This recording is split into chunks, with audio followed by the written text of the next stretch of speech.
And we'd like to thank One Tom Plumber for sponsoring our KRIM Community Spotlight Program. Good morning, Rim Country. Hope you're having a wonderful Wednesday morning. And hopefully we will get some rain or even snow here in the next few days. It would be great to see that. Well, this morning we are going to be talking about Gila County. I know yesterday had a wonderful program and want to thank Carmen Miranda for coming in. She's the Gila County Community Services Director. And thank you to her for sharing about all of the services offered by Gila County. Well, this morning we're going to continue to talk about the county with District 1 Supervisor Steve Christensen. Good morning, Steve. Good morning, Chris. Good morning, Rim Country. Yes. Good to be here. It is. And, you know, before the program we were just talking very exciting girls basketball season, Payson Longhorn girls basketball season. Yep. And very successful two programs in Gila County. Miami, congratulations to their girls basketball program for winning the state championship in the 2A division. And then Payson runner-up in the 3A. Yeah, oh, fantastic athletes we have here. Yes, and then you were sharing with me the girls Rim Country Middle School Yep. Basketball team heading down to Tucson. Yep, they're still in the playoffs. Nice. And they're doing great. Wow. So we don't know how long or how far they'll get on that, but they're headed to Tucson today. Nice. Wow. So congratulations to those teams. And well, we had a couple wrestlers that did well. We have a state champion. State champion, Gavin Palace, winning in the 113-pound weight class. And then Tegan Lewis placed 5th at 120 pounds. And both of them are freshmen. So congratulations. And I was talking to somebody, a police officer down at Veterans Memorial Coliseum when I was down there for the girls basketball game, and they were working the state wrestling tournament as well. And they said the 120 pound weight class, tough weight class. So many good wrestlers. So for Tegan to finish 5th as a freshman, impressive. And then Gavin, just an amazing season. Payson seems like they've always produced some really great athletes. Yep, really have. So, hey, what would you like to talk about and share? Well, some of the things that we can talk about are water. Okay, water is an important commodity, a utility. It's something necessary for life itself. And so, as the Southwest starts to grow, and Arizona is growing, and perhaps we're only seeing the very beginnings of the growth. A lot of people think, oh my goodness, look at how large Arizona's population is getting. I think it's going to get bigger as the decades pass by, because, you know, now we're getting a $100 billion investment in a chip company down in the North Valley. We already have Intel down there, and I mean, we're going to become an economic hub for the Silicon Valley kind of tech departments and all that. Arizona is also getting some kind of a space program. Oh, wow. In Yuma. And so as things grow, the water situation becomes more critical, that it gets planned better, that we're conservative, and that we're calculating with it, not wasteful. Yesterday, I spent all day down at the legislature, and I spoke with several of the senators and talking about some of the things the governor wants to do, and the legislature, what they want to do on addressing problem areas. And the focus now has seemed to have shifted to what they refer to as a BMA, which is a basement management, or basin management area. All right, so instead of just saying it's an area or it's a rural spot or a region, they're saying let's identify where all the various water basins are. So those like the giant pockets of water that are underground. Mhm. So we identify what they are and whether or not they're increasing, decreasing, whether they're stable, and how many people are using that basin. So this is all groundwater, underground water. Doesn't have anything to do with the surface water. The surface water is a whole nother situation. And so what's occurring in some counties like Mojave and Maricopa, La Paz, and various places where agriculture's big. They're not using the CAP water, they're pumping water. And down in the Wilcox area, it's really critical. And so what's happening is they're getting settlement of the ground is settling, sinking. The water tables are dropping a couple feet every year. And so it's becoming a critical situation. So people want solutions. So the thing I'm interested in doing is protecting Gila County from overstepping, over-regulation, because Gila County currently doesn't have any problems with our water basins. We're stable, everything's fine. Probably the largest water users in Gila County would be the mines down south. Other than that, our ranchers and the small amount of agriculture and the municipalities that we have are not really pulling a lot out of these aquifers and basins enough to be critical. Another concern that I would have would be any entity that says we need water and we're going to go to Gila County to get that water. So let's say Queen Creek or someplace in the Phoenix Valley says, boy, we could sure use more water. Why don't we go into Gila County and see if we can buy some water rights? Maybe we can pump, maybe we can store, maybe we can pipeline, maybe we can do whatever. And so then that would damage our locals. Now you say, well, isn't there checks and balances in place already? And there really isn't when it comes to groundwater. Gotcha. I mean, it's almost astonishing to think about, but no one has ever put in place a way of monitoring how much people are pulling out of the ground. And so with technology and pricing and all the various things nowadays, there's large companies that can come into an area and drill deep and drill big and pump as much as they want. And if they damage any of the water table or it dries up a well somewhere, there's no consequence to that. They're not responsible for that. So I have a sister-in-law that lives down in the Wilcox area, and she's had to drill her well deeper because it went dry. And the Wilcox area is, Cochise County is kind of an interesting thing. I grew up in Douglas, so I grew up there though before they had the vast amount of pecan orchards and the corn, they're growing corn. There's a giant dairy that's moved into that area. Some of you may have heard of that, but they grow all of their own feed, and we're talking about sections and sections of land being irrigated through wells to grow the feed for the dairy. It's a massive operation. And so the governor's concerned. I think everyone's concerned. What do we do? And how do we do it to where we don't step on everybody else's property rights and water rights?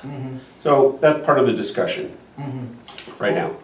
Yeah, well, it's interesting. I just pulled up an article just to kind of look at this again, but I remember hearing about, the Saudi Arabian government that had water rights, that had purchased water rights for growing crops, and this was in the Butler Valley Basin.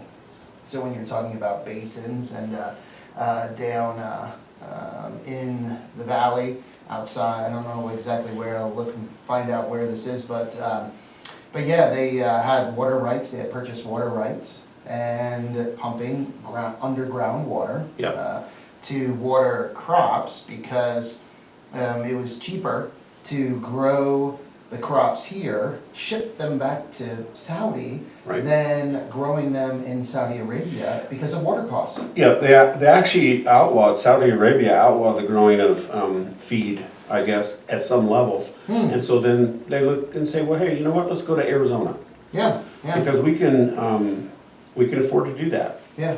And so they're literally, if you think about it, they're growing those crops, they're taking our water to Saudi Arabia.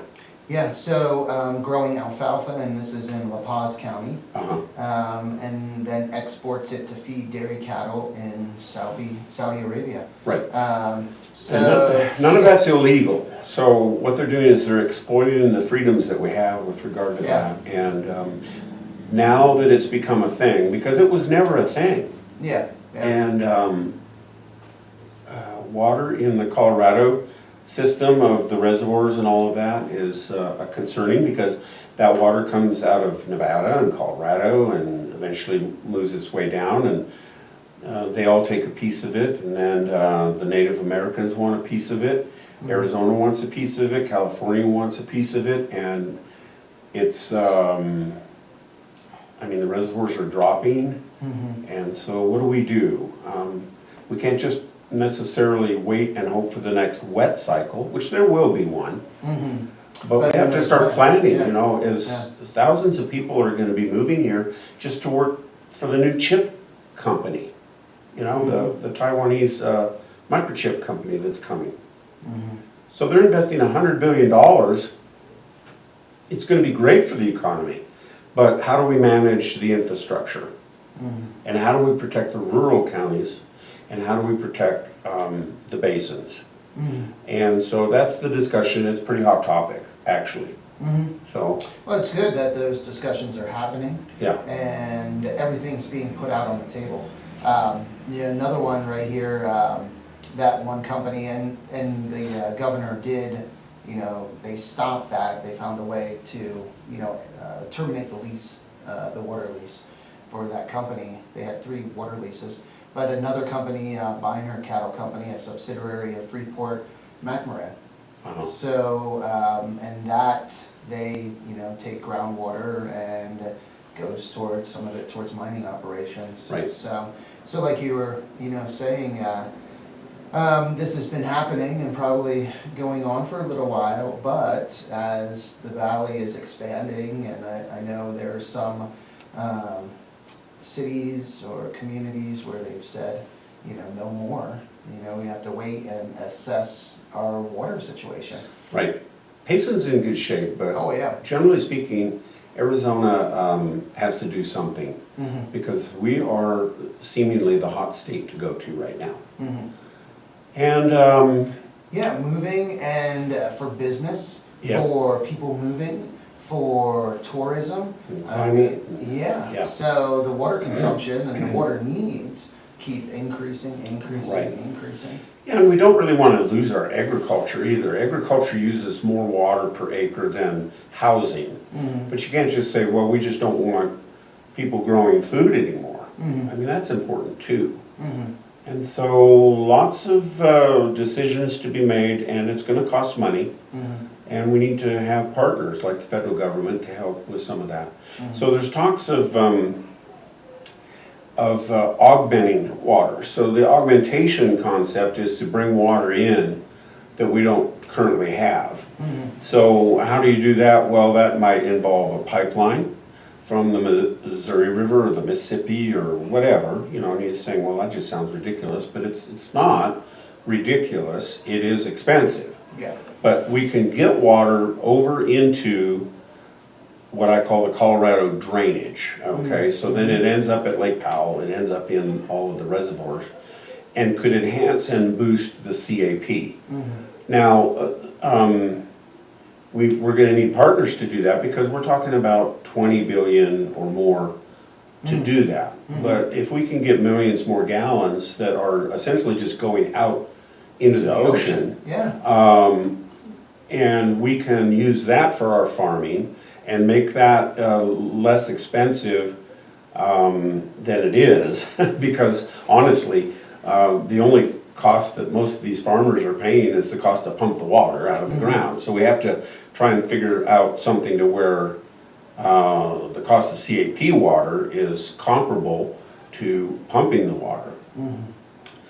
And of course, then the other element is conservation of it. So when the chip manufacturer comes in, I understand they use a lot of water. I don't know why they use a lot of water, but they do. And so, but they, once they get initially the water that they need, it becomes a closed system to where it's not a use of water or waste of water, it's a recycled water. So they, let's say they need 1 million gallons, whatever, I don't know. So they get 1 million gallons, and then once they have that, then they continue to clean and recycle that. And so it's not a continuation of 1 million gallons a day, it's just they need 1 million gallons and then they can operate, that kind of a thing. So just looking it up, and I'll check this, but average chip manufacturing facility can use 10 million gallons of ultra-pure water per day. That's a lot. And that's about the equivalent of 33,000 US households per day. Okay. So, wow, want to see why? Because that's my question, like, oh, what do they use? They need to make sure that they can recycle that, Mhm. or that water can be used in another way afterwards. Yeah. And so that's what we need to do. Well, and that, you know, I've talked with Tanner Henry here in the Water Department, also Garrett Goldman at Sanitary District, Green Valley Water. And, you know, we're getting closer and closer to, you know, water being recycled, because all water is recycled. There's no new water. It's all recycled. It is. And It's whether it stays local. yeah, well, Yeah. it's staying local or, you know, going somewhere else, but, you know, you get a bottle of Dasani water, whatever, bottle of water from the store, and it's gone through, septic systems don't say gone that. through. Don't say that. Yeah, San Diego, yeah. they actually, their sanitary district, their treatment facility in San Diego supplies water to Stone Brewery, and they have one beer. They don't make all their beer with water from sanitary district, but they have one beer that they make. And San Diego, you know, they had a marketing program, but it wasn't successful. The way they worded it, from toilet to tap, you just can't, you know, put that image in people's minds. But the reality is, all water is recycled. It is, and has been since the beginning. Yeah, and Okay. clean water is clean water, whether it's filtered Right. at the sanitary district or whether it's filtered at our water treatment plant. It's filtered water. Our planet actually probably has more water on it than people realize. We have a lot of fresh water locked up in the ice caps. The problem with Arizona is that we don't have a lot of water here. Yeah. Okay, so other places have way too much water, Mm-hmm. or it's salt water, Yeah. or it's flooding something out. And so the idea is, how can we increase the amount of water that Arizona has so that we can continue to live a comfortable and economic Yeah. lifestyle? I think the pipeline, because, you know, no one really bats an eye, or they don't think oil pipeline is anything outrageous. It's really not much different than an oil pipeline, Right. water pipeline. Right. So there's different ways of solving the problem. It just requires some Money. planning, money, and Yeah. a stick-to-itiveness. Mhm. So if you start a project and it's going to take 20 years to do, that's difficult because leadership changes over those periods of time. And so Yeah. you just have to have a common interest in solving the problem. And I think that's what we have, a common interest, but we don't have common ideas on Yeah. how to get there. Yeah. And so one thing I don't want the governor to do is use her executive power, if you would call it that, to just, with the stroke of a pen, say we're going to do it this way. Mhm. I think it needs to be done the way our republic is designed to do. We have 3 branches of government in Arizona like we do in the federal government, and we need to work on solutions that are not just a one person and one size fits all. Because an executive order is great and very useful for many things. It carries about the same weight as law. But it's not law because it never went through the legislature. It just carries that weight until somebody else comes along and either challenges that legally and or another governor comes in and rescinds it. And so we get those kind of things. So what Gila County does not want is for the governor to say, we have a problem in Wilcox, we have a problem in Gila Bend, or we have this big problem and the legislature can't seem to act on it. So I'm just going to institute policies. And that may be good or bad for Gila County. So we'll see what happens. Yeah, oh yeah, but it's good that the discussions are happening, that it's being looked at. Well, there's actually a couple of bills out there that they're trying to put forward. I don't know if they'll ever reach the governor's desk. And if they do reach the governor's desk, I don't know if the governor will sign them because they're not quite what she wants. So we'll see. Yeah. Interesting. So that's just that's a hot topic right now. So water's always been a hot topic in Arizona. So yeah. Just, Oh yeah. Yeah. I can't see. You know, as far as water distribution, everyone being happy. You know, because there's such a big difference between, and not just with water issues, but with other issues as well, between rural Arizona and Maricopa County. So they'll never be on the same page. But I think the bottom line is getting water here. But the argument will always be, well, once it gets here, where does it go? Because, you know, Maricopa County, obviously that's where the majority of the growth is occurring and there's the most need. So they would say, hey, we need, you know, most of it down here in Maricopa County, and if we're paying, you know, a lot of the money or funding is coming from Maricopa County, whatever the management of it, but then rural counties, rural Arizona, you know, do we get considered? Do we get left out in the cold? That's what we want to prevent, and that's why I'm here to fight for that. Gila County is very small population-wise, and we don't want to be vulnerable to the big thirsty valley. And there's actually 3 or 4, 5 counties that are very high users of water. Yeah, other counties, I know Yavapai County probably, and Coconino, you know, not in nearly as good a situation, you know, with their water because of the growth they're experiencing and really not having. Yeah, we have a very diverse state. It's not a one, so we have the north, the south, etc., the east and the west. They're all vastly different as far as the way water acts and responds underground. Coconino County, just north of us, the Flagstaff area, they have a very hard time finding groundwater because it's so volcanic and stuff. And then other areas, it's, you know, you go down 10 feet and you got water. And so we just got to make sure that we don't get abused from big players to come in and start doing something that damages us. The Board of Supervisors is interesting. We're very powerful as far as deciding a lot of things that go on in the county, but when it comes to water, that's a state controlled commodity. Well, state and SRP. Yes. So, yeah. And so the Board of Supervisors has no say-so in some of the things that are being proposed to manage our basins. And some of the things that they're wanting to do is come in and put meters on all wells, monitor those meters, decide who's using and how much they're using, and then those people have to justify and fight for what they're using. And that's not going to go over well in Gila County. I don't think it's going to go over well anywhere. And then to have mandatory cuts, that's all part of the process of what they're talking about.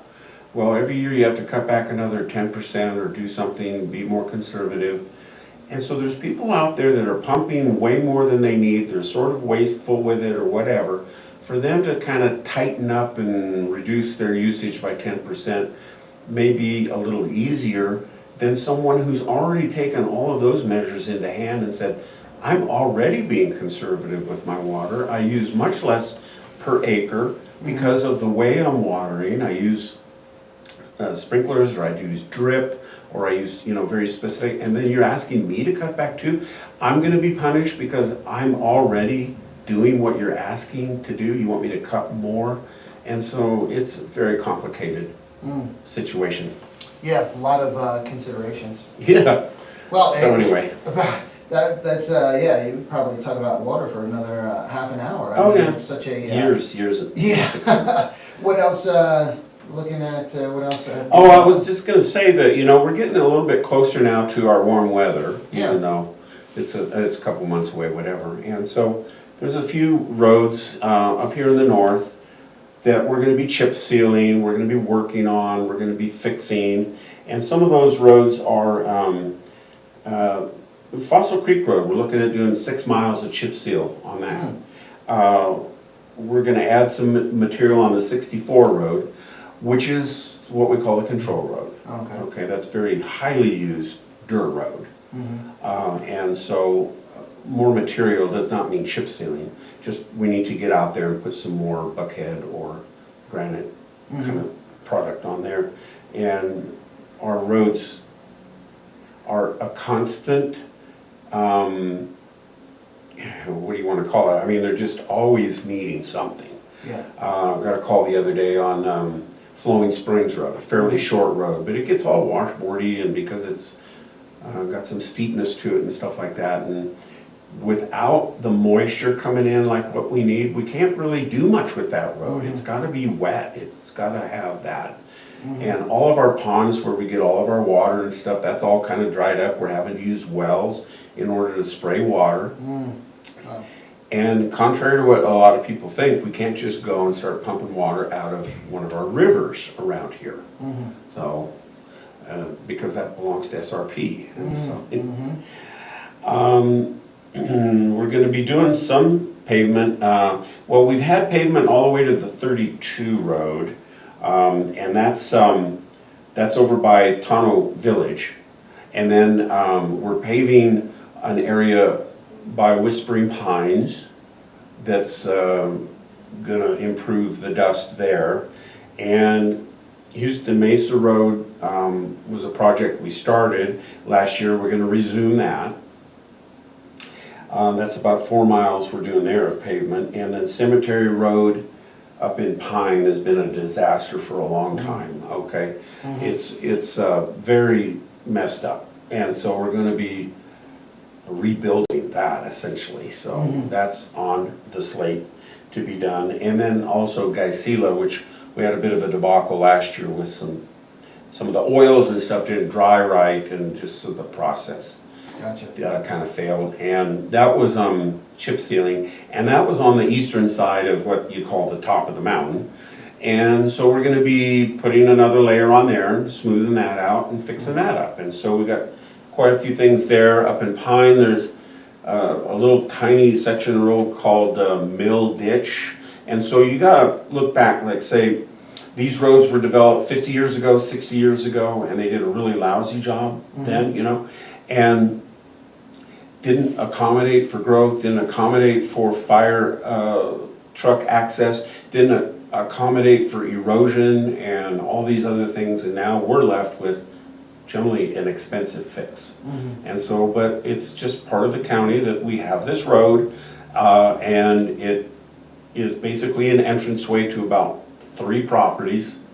And it's breaking away, and it's only about 8 feet wide now with like a 20-foot drop down into the Pine Creek. And so we have to shore that up. And it's gonna cost, money to do that. But that's part of what we're planning on doing. Portals 3 is a trailhead. We're trying to improve some of the parking there to accommodate people there that want to get and park in that trailhead. So we're going to be working on that. And then Pine Lane, which is, it's not really a lane, but we call it Pine Lane. It's more or less a drainage that used to not be a drainage. So over time, water from, say, ADOT, the highway, the way things just sort of developed, started moving water down this ditch, and it essentially starts across the street, across the highway from the Mormon church up there. And so you have Pine Ice, the Chevron station, all of that. And so just to the west of their property is where this starts. And it's a drainage that goes behind the properties there and stuff. And it's sort of just all not functioning very well. And so it sort of spreads out, or it sort of narrows. Maybe it goes too fast, too slow, whatever. And the county has taken that on. We got quit claim deeds on all of that to where it's no longer no man's land. I mean, it was literally no man's land. No one owned it. And so we went through the process of looking historically as to who used to use it or control it. And that was the Hunsakers, the Randalls, and some of the others. And so we went in, they quit claim deeded all of that, even though they didn't have a deed for it. We just went through that process to make it all legal, and now we own this sort of 20-foot wide alleyway that goes all the way down Pine. And it goes past the school, it goes down, and then it eventually ends up in Pine Creek. So we're going to be looking at doing some renovations on that. Trying to control the water so that it doesn't go where it shouldn't. Yeah. And Pine can have some real rain events. It's shocking how much they can get in just a very short period of time. And when that happens, man, water goes everywhere. So we got to try and control that. Yeah, and the topography there, I mean, it's very mountainous, you know. Yeah, and you look at some of the neighborhoods that are really old, like the Portals and stuff, that are very old neighborhoods. And back in the 80s and the 70s, 60s, when they started building that stuff, they didn't really plan for 2025. Yeah. No, I know where we were in Strawberry Mountain Shadows, and we were in Strawberry Mountain Shadows 2, which is before the Portals. And it was a dirt road, you know, a dirt road to our place. I think it's still dirt, maybe it's paved, I'm not sure, but yeah, just, you know, the drainage ditches on the sides of the road. They fill up, the culverts are not adequate, roads are in the wrong place, property lines are unclear as far as when they were building.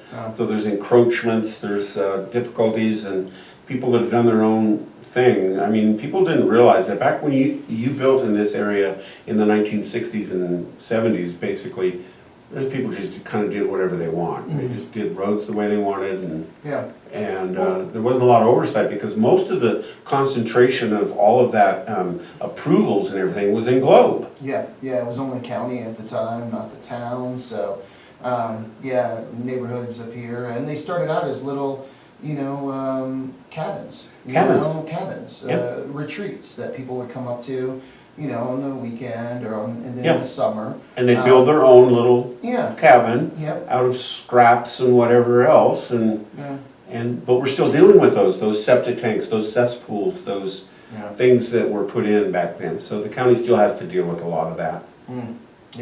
Work it through. There you go. Well, hey. Time flies, huh? Time flies when you're having fun talking about water and roads. All that. So Good, fun stuff. Infrastructure.